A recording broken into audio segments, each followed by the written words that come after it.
Hosea 7 and 8, maybe? Yeah, 7 and 8, right? I think it's 7 and 8. So what he's trying to show you is that the culture you follow, even the language, that's not the original language of your forefathers. The white Spaniards gave you that language. Understand? You've been conditioned to follow the white man, just like the so-called blacks in this country have been conditioned to follow and obey the white man. Understand? So when you read the Bible, you find out that the Puerto Ricans, you're great people. You're not just so-called Puerto Ricans, you're actually Jews, like he's trying to bring out. That's why you name a lot of your children Jose or Ephraim. You understand? Jesus. A lot of these are biblical names, and it's in your spirit naturally to follow the Bible, but through the white man's lies, he has given you Catholicism. He taught you that Jesus was white, the angels are white, the great men of the Bible are white, but when you read the Bible, they're people of color. Now, what's happening in Puerto Rico? The brothers brought this out earlier. The storm Maria tore up Puerto Rico. Now, on my way here today, I was listening to the news. Do you know, for political reasons, certain parts of Puerto Rico have power, but the parts of Puerto Rico they don't care about, 10% power. 10% out of 100. That means if you live in a village and you have, out of 100%, only 10% after all this time has been taken care of with power in Puerto Rico.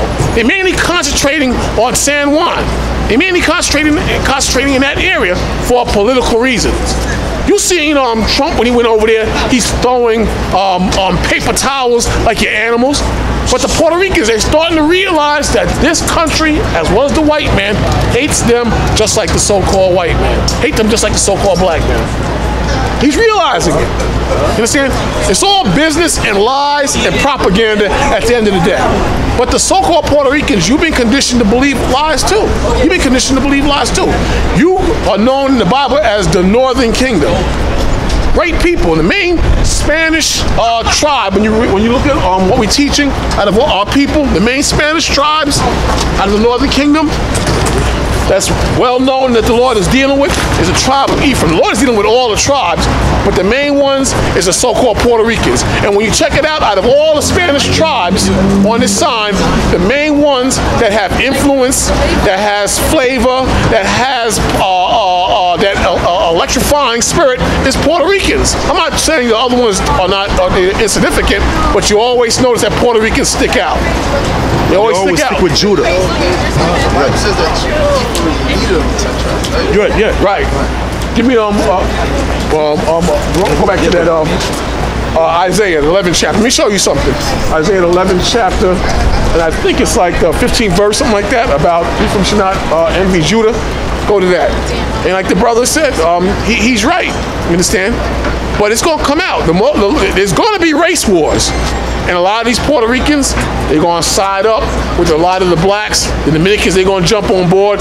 What's happening? The Lord has to take away the money. Because we're still holding on to this money. We're still holding on to a lot of lies. But when that evaporates, you're going to see. Like this government shutdown. This 11th chapter, like the 13th verse, something like that. Like this government shutdown. Everyone is looking at that. And sometimes the white man, he'll do that just to see the reaction of the people.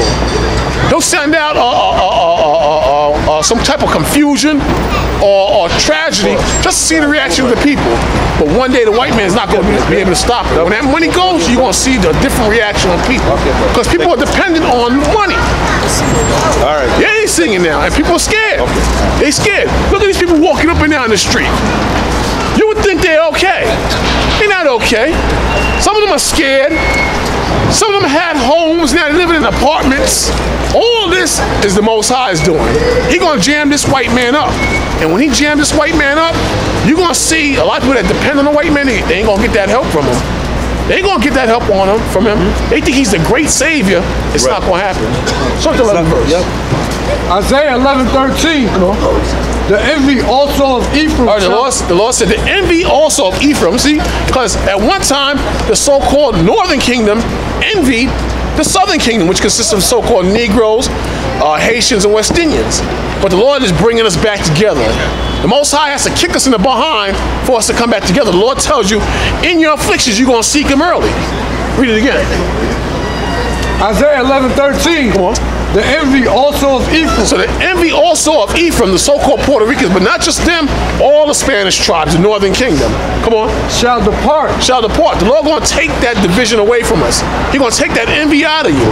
You're going to realize that we're brothers and sisters. Come on. And the adversaries of Judah. And the adversary, the enemies of Judah, the so-called Negroes, the adversaries, come on. Shall be cut off. Shall be cut off. Who's that? The main adversary? The wicked white woman and the wicked white man. They're going to be cut off. Who's going to do it? The Most High. We ain't going to do it ourselves. The Most High going to do it. Come on.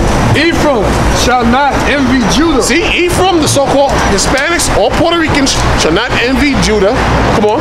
And Judah shall not vex Ephraim. And the so-called Negroes, we ain't going to vex you. Come on. Verse 14. But they shall fly upon the shoulders of the Philistines toward the west.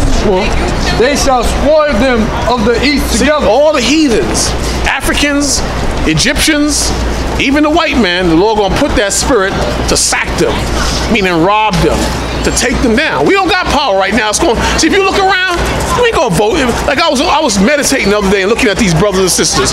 You ain't going. You ain't gonna get out of this condition through fighting and voting and race wars. It's gonna be the Most High that's gonna turn things around. Even what we do in the teaching, the Most High's got to create some form of spiritual power to get us out of this position. It's going to be something spiritual. Just like when the Jews came out of Egypt, it was something magnificent and powerful by the hand of the Most High, by the hand of God. It's going to happen again. It's going to happen again. You ain't going to get out this condition easy, you know? Next to what the brother just said, we got to bring some more proof that's proving about the Northern Kingdom. Because, like I said, when you look at the Spanish-speaking tribe, let's see what the Bible said. Because it's not talking about just Ephraim itself alone as a tribe.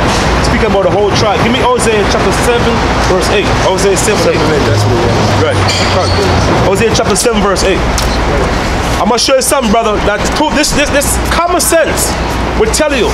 If I did not know who the Puerto Rican or the Dominican or the Mexican is, I would read this and say, wait a minute, the only people that into idols are those people, man. Main one.